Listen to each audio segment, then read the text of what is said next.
Hey guys, it's me, 807444. Today, guys, I'm going to talk to you guys about Osasuna 2, Barcelona 2. It, it's so annoying because we were so close to winning this match. And and the truth of the matter is this. I think this is honestly a fair result. Even I have to admit we were probably lucky. If we had won this, we were probably lucky to have won the match because you gotta give Osasuna a ton of credit, man. Osasuna a ton of credit. Because normally Osasuna, when they have to play against the big teams, they normally play 5-3-2. But in this case, they realize that this is a great opportunity for them to salvage something here. And keep in mind, this is a game in which they were the underdogs. Despite how bad Barcelona were, this is a game in which they played a 4-1-4, which gave you the belief that, you know what, they're going to go for it, right? They're going to go for it. So let me give you guys my thoughts on lineups on Barcelona first, and then we'll get to the game. So let's look at the Barcelona lineup here. 3-3-3-1. And I gotta say, this was a really, really weird 11. I don't know what the heck this 11 was, but yeah. Obviously, Ter Stegen made sense. He start. Okay. Araujo, I was okay with. PK, I was okay with. Now, this is my concern. And this is something I haven't said publicly, but we have to do this. Xavi, you have to have one system. You cannot keep switching your formations every other game. There won't be any consistency. And that's the problem because we have seen Xavi revert back to the 3-4-3 ish or 3-3 whatever one instead of going the 4-3-3. And let's be real, guys. Let's be real. The center back is one of the worst positions at Barcelona. And I don't know why on the earth are we playing three center backs in this game. And now with that, PK is suspended for the next match. He will not be playing against Elche. Okay? Why did Umtiti start? Okay? Doesn't make sense. And Umtiti looked very shaky today. He didn't really look that great. Okay?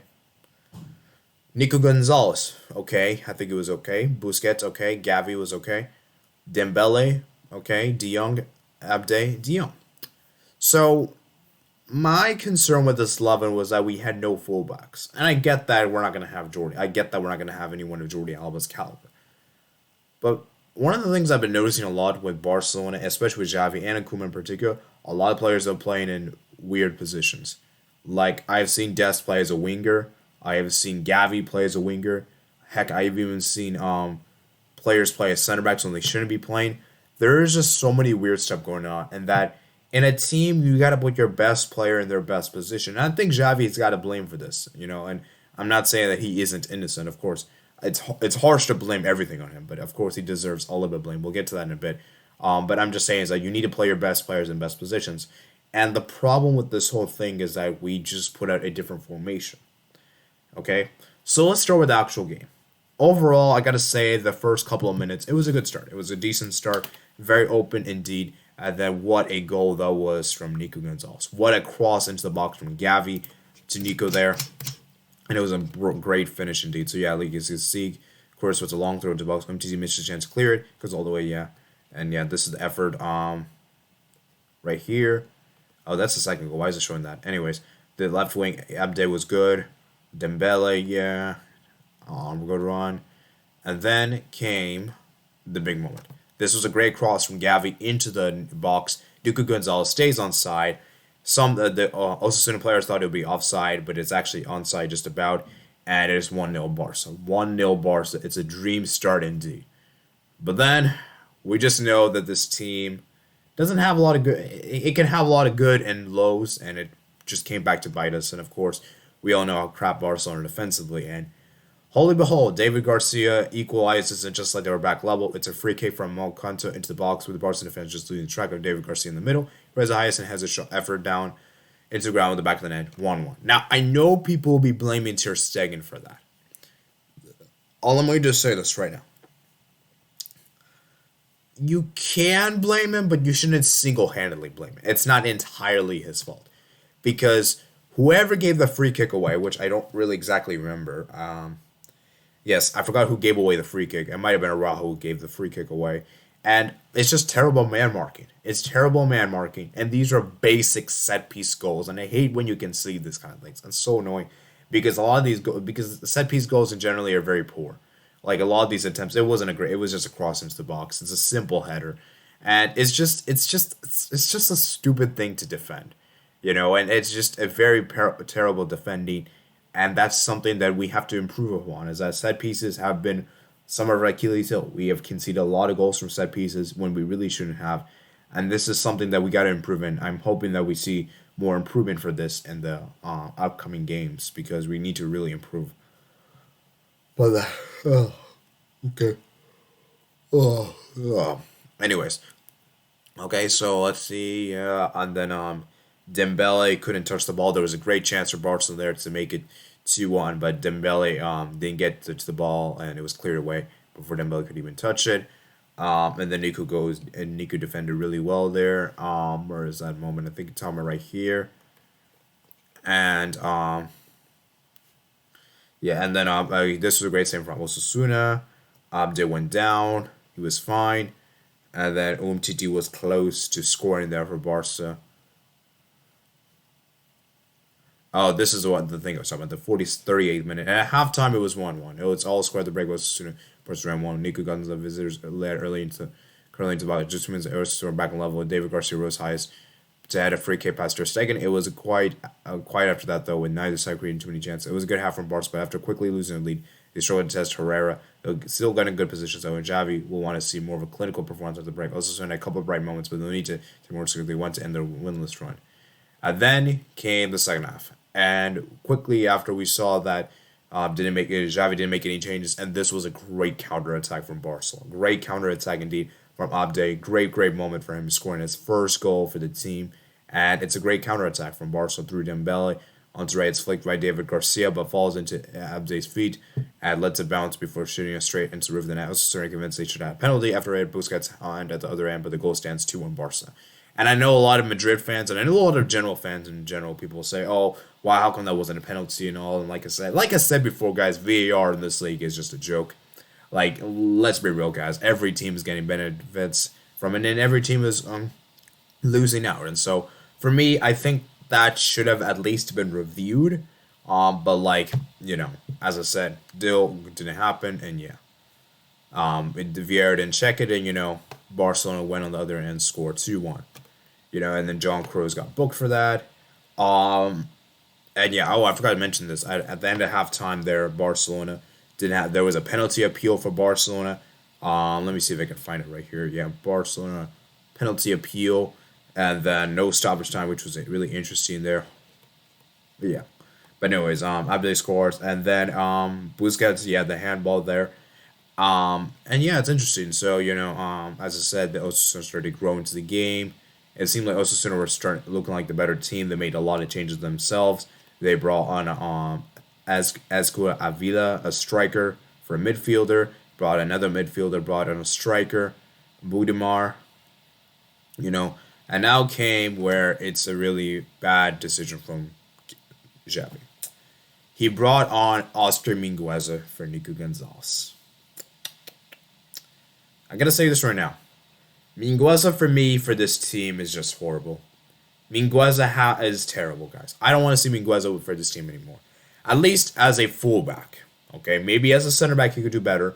But my concern is with this, and this is what I hated with Xavi and just in general, is that if we're gonna sub off a midfielder, why not bring another midfielder? Why make a midfielder bring on a defender, right? It just doesn't make sense, And this is what I hate about this, is that if you're gonna sub off a player, at least do a player that plays in that position. Do like a like-for-like replacement.